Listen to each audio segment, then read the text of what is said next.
So I just got called to a job. This guy's from Columbus, Ohio. He's in Lansing. It's like 4 hours away. He called me last night on a Sunday. I was in church, wanted me to come out and replace a starter. I could not do that because I'm in church, and Sunday night the parts close.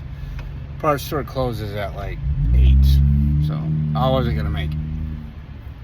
He called some mobile mechanics out, and they're like, it's the starter. One guy come out and he hit it with a hammer. Like, if your way of diagnosing a starter is hitting it with a hammer, you do not belong fixing vehicles, that's for sure. And another guy come out, he had like 3 mobile mechanics come out. And another guy come out and he thought it was the battery cables. Well, if you're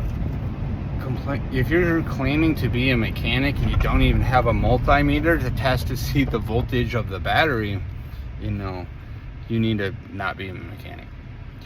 So I get out there and I test the starter. I put voltage to the starter and it acts like it wants to spin over, but it's not. I turn the crank and it's seized. It's not moving with a big breaker bar. I take the belt off. These are things that you need to do when a vehicle's not starting. Check the starter, because starting. And if the starter is working, check the crank and see if you can rotate the crank. And it should be under at least 75 foot-pounds. And this was not cranking all of the breaker bar. I took the belt off and then it spun. And I come to find out it's the compressor. The compressor pulley was seized, preventing the belt from spinning, preventing the engine from turning over on the starter motor. So it's going to be no start. It's misdiagnosed 2 other times by 2 other people who don't know what they're doing.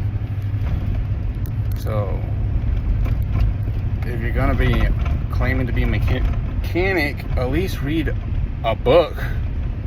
At least read the basic diagnosis procedure on starters. It's all in a book. Buy a book and read it, or you're gonna look like an idiot and it's gonna cost you money, not being able to do the job, not being able to figure out what's going on.